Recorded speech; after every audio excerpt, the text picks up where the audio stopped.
Luc chapitre 14. Jésus étant entré un jour de sabbat dans la maison de l'un des chefs des pharisiens pour prendre un repas, les pharisiens l'observaient.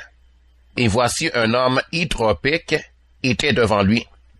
Jésus prit la parole et dit aux docteurs de la loi et aux pharisiens, « Est-il permis ou non de faire une guérison le jour du sabbat? » Ils gardèrent le silence. Alors Jésus avança la main sur cet homme, le guérit et le renvoya.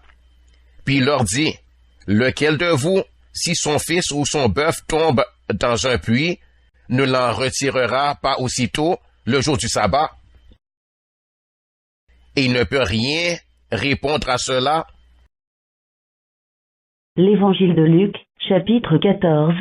Il adressa ensuite une parabole aux conviés, en voyant qu'ils choisissaient les premières places.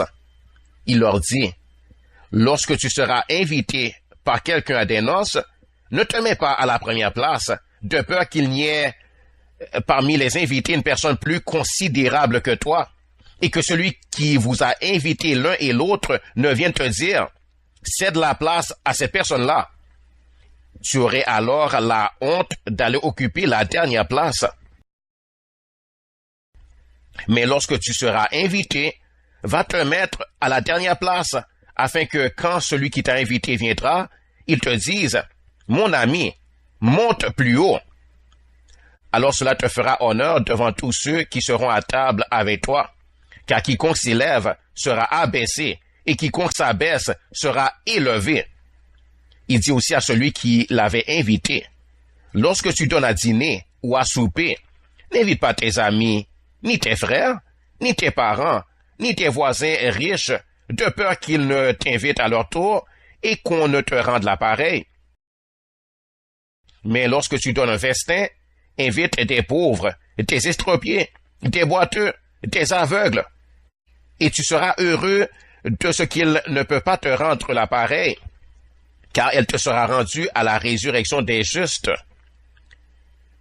Un de ceux qui étaient à table, après avoir entendu ces paroles, dit à Jésus, « Heureux celui qui prendra son repas dans le royaume de Dieu. » Et Jésus lui répondit, « Un homme donna un grand souper, et il invita beaucoup de gens. À l'heure du souper, il envoya son serviteur dire aux conviés, « Venez, car tout est déjà prêt. » Mais tous unanimement se mirent à s'excuser.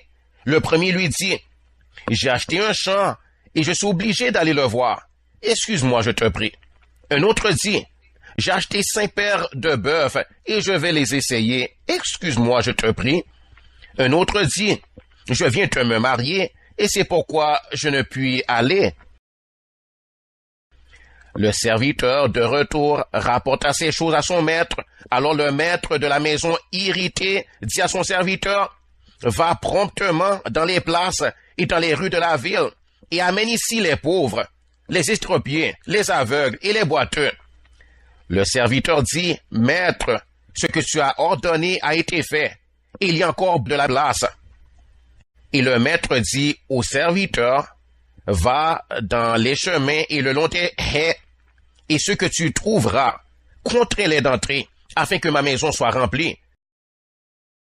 Car, je vous le dis, aucun de ces hommes qui avaient été invités ne goûtera de mon souper. » De grandes foules faisaient route avec Jésus. Il se retourna et leur dit, « Si quelqu'un vient à moi, et s'il ne hait pas son père, sa mère, sa femme, ses enfants, ses frères et ses sœurs, et même sa propre vie, il ne peut être mon disciple. Et quiconque ne porte pas sa croix et ne me suit pas, ne peut être mon disciple. Car lequel de vous, s'il veut bâtir une tour, ne s'assit d'abord pour calculer la dépense et voir s'il a de quoi la terminer, de peur qu'après avoir posé les fondements, il ne puisse l'achever, et que tous ceux qui le verront ne se mettent à le railler en disant, « Cet homme a commencé à bâtir et il n'a pu achever. » Ou quel roi, s'il va faire la guerre à un autre roi, ne s'assit d'abord pour examiner s'il peut, avec 10 000 hommes, marcher à la rencontre de celui qui vient l'attaquer avec 20 000.